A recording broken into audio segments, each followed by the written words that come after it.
Stop! Sebelum Anda membeli tahu atau telur lagi, dengarkan ini dulu. Tahukah Anda bahwa makanan yang selama ini Anda anggap sebagai sumber protein terbaik untuk lansia, ternyata kalah jauh dengan 4 makanan murah yang mungkin selama ini Anda abaikan? Penelitian terbaru mengungkap fakta mengejutkan. 80% lansia di Indonesia mengalami kekurangan protein tanpa mereka sadari. Dan ironisnya, mereka sudah menghabiskan jutaan rupiah untuk membeli telur dan tahu setiap bulannya. Yang lebih mengerikan lagi, kekurangan protein pada lansia dapat memicu sarkopenia, kondisi berbahaya di mana massa otot menyusut hingga 8% setiap tahun setelah usia 60. Bayangkan, dalam 5 tahun ke depan, kekuatan otot Anda bisa menurun hampir 40%.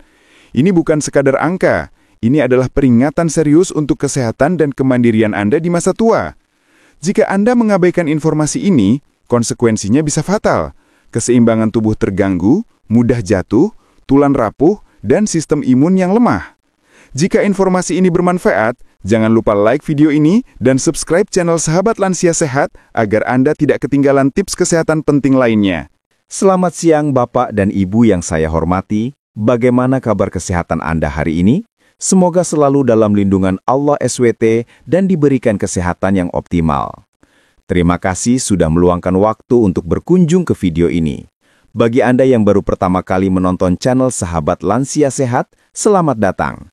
Kami berkomitmen memberikan informasi kesehatan terpercaya khusus untuk para lansia dan keluarga yang peduli dengan kesehatan orang tua tercinta.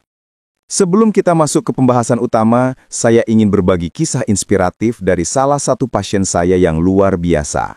Ibu Maya, seorang nenek berusia 73 tahun. 2 tahun lalu, Ibu Maya datang ke praktik saya dengan kondisi yang sangat memprihatinkan. Beliau sering terjatuh, mudah lelah, dan kehilangan berat badan drastis hingga 8 kg dalam 6 bulan. Setelah pemeriksaan menyeluruh, saya menemukan bahwa Ibu Maya mengalami defisiensi protein berat.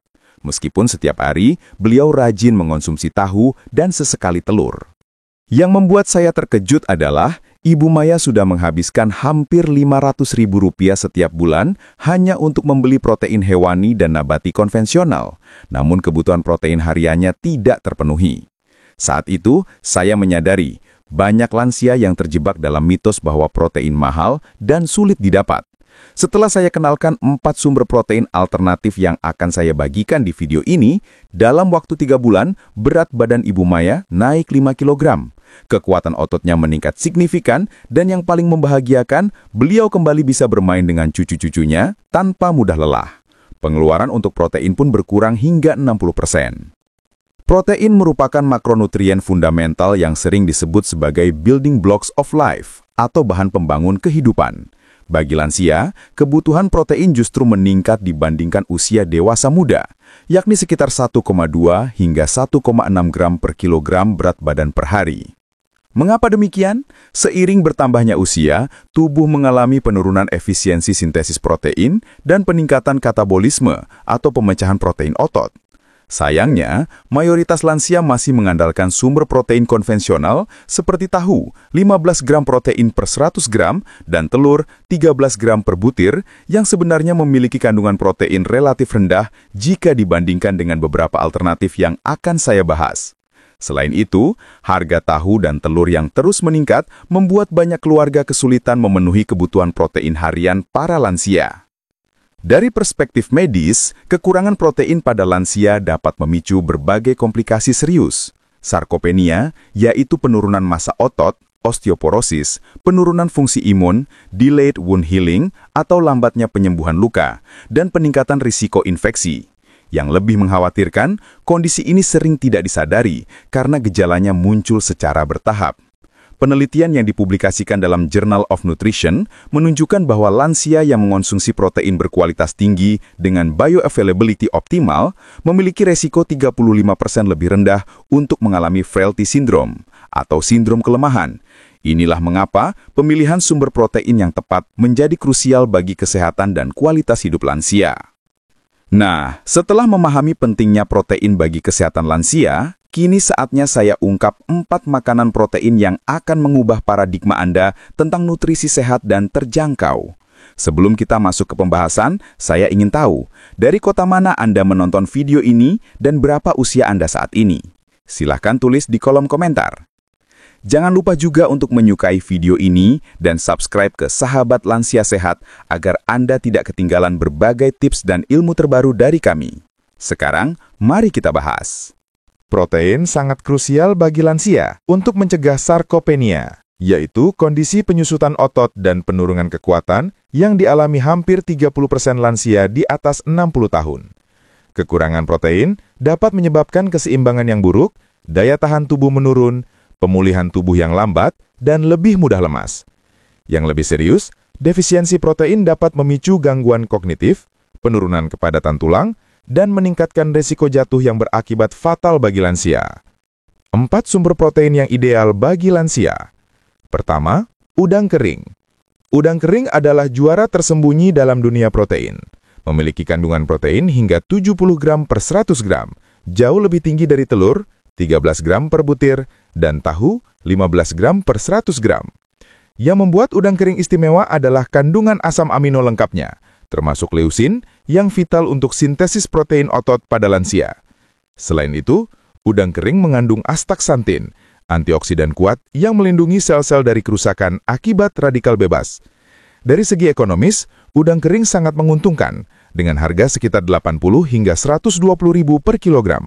1 sendok makan udang kering, sekitar 10 gram, sudah memberikan 7 gram protein berkualitas tinggi, setara dengan 1 butir telur. Teksturnya yang renyah juga memudahkan proses pengunyahan bagi lansia yang memiliki masalah gigi. Kandungan kalsium dalam udang kering juga sangat tinggi, mencapai 2000 mg per 100 gram, sangat baik untuk kesehatan tulang lansia. Yang tidak kalah penting, udang kering memiliki daya tahan yang lama dan tidak memerlukan penyimpanan khusus. Cukup disimpan dalam wadah kedap udara, udang kering dapat bertahan hingga 6 bulan tanpa kehilangan nilai gizinya. Hal ini sangat praktis bagi lansia yang tidak selalu bisa berbelanja segar setiap hari. Kedua, ikan pol kering atau huang tai. Ikan pol kering atau yang dikenal dengan nama huang tai adalah superfood yang masih asing bagi sebagian besar masyarakat Indonesia.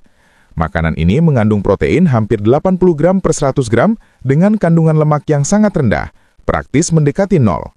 Bayangkan, 100 gram ikan pol kering setara dengan protein dari 10 butir telur, namun tanpa kolesterol berlebih yang sering menjadi kekhawatiran lansia. Keunggulan lain dari ikan pol kering adalah teksturnya yang lembut setelah direndam dan mudah dicerna oleh sistem pencernaan lansia yang sudah menurun fungsinya. Proses pengeringan alami membuat ikan ini kaya akan mineral penting seperti potasium, magnesium, dan fosfor yang mendukung fungsi jantung dan tulang. Kandungan omega-3 yang tetap terjaga juga memberikan manfaat untuk kesehatan kardiovaskular dan fungsi kognitif. Dari aspek praktis, ikan pol kering sangat fleksibel dalam pengolahan. Bisa dijadikan kaldu, ditumis, atau dicampur dalam bubur. Rasanya yang gurih alami mengurangi kebutuhan akan penyedap makanan tambahan yang seringkali mengandung sodium berlebih. Harga ikan pol kering juga relatif terjangkau, berkisar 60 hingga 100 ribu per kilogram, dan dalam satu kali masak, cukup menggunakan 20 hingga 30 gram saja untuk mendapatkan 16 hingga 24 gram protein. Uniknya, ikan pol kering mengandung kolagen alami yang sangat bermanfaat untuk kesehatan kulit, sendi, dan pembuluh darah lansia. Kolagen ini mudah diserap tubuh karena sudah mengalami proses hidrolisus alami selama pengeringan. Penelitian menunjukkan bahwa konsumsi kolagen teratur dapat mengurangi nyeri sendi dan meningkatkan elastisitas kulit pada lansia.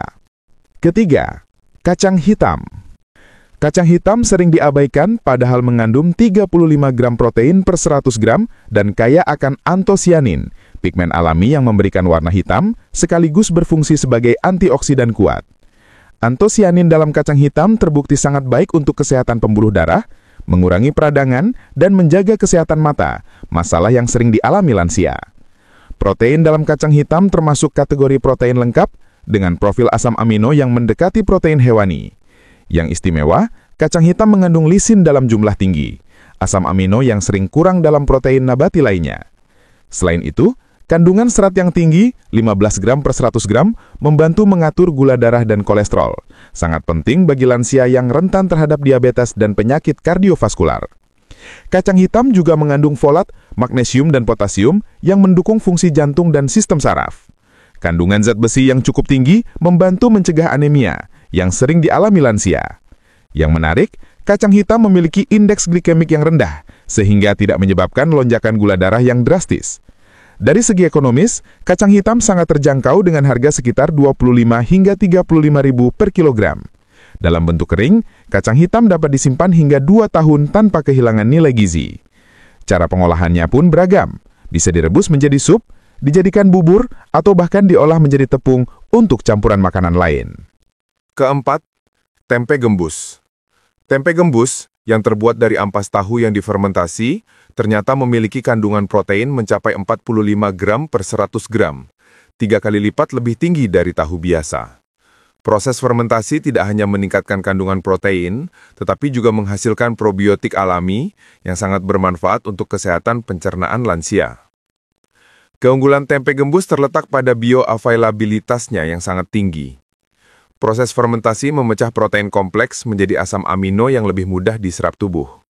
Selain itu, fermentasi juga menghasilkan vitamin B12 yang umumnya hanya ditemukan dalam produk hewani, menjadikan tempe gembus sebagai sumber B12 alami untuk lansia yang mengurangi konsumsi daging. Kandungan isoflavon dalam tempe gembus juga sangat tinggi, bahkan lebih tinggi dari kedelai mentah. Isoflavon berfungsi sebagai fitoestrogen alami yang membantu menjaga kepadatan tulang, terutama pada lansia perempuan yang mengalami penurunan hormon estrogen. Penelitian menunjukkan bahwa konsumsi isoflavon teratur dapat mengurangi risiko osteoporosis hingga 25%. Tempe gembus juga kaya akan enzim-enzim pencernaan alami hasil fermentasi, sehingga sangat mudah dicerna bahkan oleh lansia yang memiliki masalah pencernaan. Teksturnya yang lembut dan rasa yang gurih alami membuatnya disukai oleh sebagian besar lansia.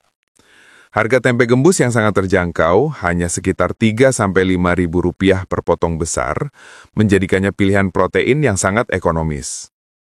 Yang tidak kalah penting, tempe gembus mengandung peptida bioaktif yang terbentuk selama proses fermentasi. Peptida ini memiliki aktivitas antioksidan, antihipertensi, dan antiinflamasi yang sangat bermanfaat untuk mencegah penyakit degeneratif pada lansia. Kombinasi baik. Udan kering dengan bayam merupakan kombinasi sempurna untuk optimalisasi penyerapan kalsium. Vitamin K dalam bayam bekerja sinergis dengan kalsium tinggi dalam udang kering untuk meningkatkan kepadatan tulang. Selain itu, vitamin C dalam bayam membantu penyerapan zat besi dari udang kering, mencegah anemia pada lansia. Ikan poli kering dengan lobak putih adalah kombinasi tradisional yang terbukti membantu pencernaan protein. Enzim alami dalam lobak membantu memecah protein kompleks dalam ikan menjadi asam amino yang lebih mudah diserap. Selain itu, lobak juga mengandung serat larut yang bantu mengatur kolesterol dan gula darah. Kacang hitam dengan minyak perila atau minyak zaitun meningkatkan penyerapan antosianin hingga 300%. Lemak sehat dalam minyak ini membantu tubuh menyerap vitamin larut lemak dan antosianin yang bersifat lipofilik. Kombinasi ini juga memberikan manfaat antiinflamasi yang optimal. Tempe gembus dengan wortel dan brokoli memberikan kombinasi protein lengkap dengan beta-karoten dan vitamin C yang meningkatkan sistem imun lansia. Serat dalam sayuran juga membantu kerja probiotik dalam tempe gembus untuk kesehatan pencernaan yang optimal. Kombinasi yang harus dihindari. Tahu dengan bayam merupakan kombinasi yang sebaiknya dihindari, karena asam oksalat dalam bayam dapat mengikat kalsium dalam tahu, membentuk kristal oksalat yang sulit diserap tubuh. Hal ini dapat mengurangi manfaat kalsium hingga 50% dan berpotensi menyebabkan batu ginjal pada lansia yang rentan. Kacang hitam dengan garam berlebih atau kecap asin harus dihindari, karena dapat memberatkan kerja ginjal lansia yang sudah menurun fungsinya. Konsumsi sodium berlebih juga dapat memicu hipertensi dan retensi cairan, kondisi yang sering dialami lansia. Udang kering dengan produk susu dalam jumlah banyak dapat menyebabkan kelebihan kalsium yang mengganggu penyerapan mineral lain seperti zinc dan magnesium. Kondisi ini dapat memicu konstipasi dan gangguan elektrolit pada lansia. Ikan poli kering dengan makanan tinggi fosfor seperti minuman bersoda harus dihindari karena dapat mengganggu keseimbangan kalsium fosfor dalam tubuh yang penting untuk kesehatan tulang lansia. Setelah memahami keempat sumber protein alternatif ini, mari kita bahas takaran aman dan cara pengolahan yang tepat untuk memaksimalkan manfaatnya bagi kesehatan lansia. Takaran aman harian. Udang kering, 10 hingga 15 gram per hari, setara 1 hingga 1,5 sendok makan. Ikan pole kering, 20 hingga 30 gram per hari, dalam bentuk kering. Kacang hitam, 50 hingga 75 gram per hari, dalam bentuk matang. Tempe gembus, 100 hingga 150 gram per hari, setara 1 hingga 2 potong. Untuk lansia dengan kondisi khusus seperti diabetes, hipertensi, atau penyakit ginjal, konsultasikan terlebih dahulu dengan dokter sebelum mengubah pola makan secara drastis. Mulailah dengan porsi kecil dan tingkatkan secara bertahap untuk menghindari gangguan pencernaan. 4 makanan protein alternatif yang telah kita bahas, yaitu udang kering, ikan poli kering, kacang hitam, dan tempe gembus, terbukti memiliki kandungan protein yang jauh lebih tinggi dibandingkan tahu dan telur. Dengan harga yang lebih terjangkau dan daya tahan yang lama, keempat makanan ini dapat menjadi solusi praktis untuk memenuhi kebutuhan protein harian lansia. Kombinasi yang tepat antar makanan dapat mengoptimalkan penyerapan nutrisi dan memberikan manfaat kesehatan yang maksimal. Sebaliknya, kombinasi yang salah dapat mengurangi manfaat, bahkan berpotensi merugikan kesehatan. Oleh karena itu, pemahaman tentang sinergi nutrisi menjadi sangat penting. Implementasi perubahan pola makan harus dilakukan secara bertahap, dengan mempertimbangkan kondisi kesehatan individual. Takaran yang tepat dan cara pengolahan yang benar akan memastikan manfaat optimal tanpa efek samping yang merugikan. Konsistensi dalam mengonsumsi protein berkualitas tinggi akan memberikan dampak jangka panjang yang signifikan bagi kesehatan dan kualitas hidup lansia. Ingatlah, bahwa investasi terbaik adalah investasi untuk kesehatan. Dengan memilih sumber protein yang tepat, Anda tidak hanya menghemat pengeluaran, tetapi juga memberikan nutrisi terbaik untuk tubuh di masa emas ini. Kesehatan yang baik adalah kunci kebahagiaan dan kemandirian di usia lanjut. Bagaimana, Bapak dan Ibu? Apakah Anda sudah siap untuk mencoba keempat sumber protein alternatif ini? Dari keempat makanan yang telah saya jelaskan, mana yang paling menarik perhatian Anda dan ingin segera dicoba? Jangan ragu untuk berbagi pengalaman Anda di kolom komentar. Mari kita tinggalkan kebiasaan bergantung pada sumber protein mahal yang belum tentu memberikan manfaat optimal. Hindari juga kebiasaan mengonsumsi protein dalam jumlah berlebihan tanpa memperhatikan kombinasi makanan yang tepat. Sebagai gantinya, mulailah dengan pola makan yang seimbang, bervariasi, dan sesuai dengan kebutuhan tubuh di usia lanjut. Jika informasi ini bermanfaat, jangan simpan sendirian. Bagikan video ini kepada teman-teman lansia, keluarga, dan orang-orang terkasih yang peduli dengan kesehatan di usia lanjut. Bersama-sama, mari kita ciptakan komunitas lansia yang sehat, mandiri, dan bahagia. Ingat, berbagi ilmu yang bermanfaat adalah salah satu amal jariah yang pahalanya terus mengalir. Sampai jumpa di video selanjutnya, dan tetap jaga kesehatan ya Bapak dan Ibu sekalian.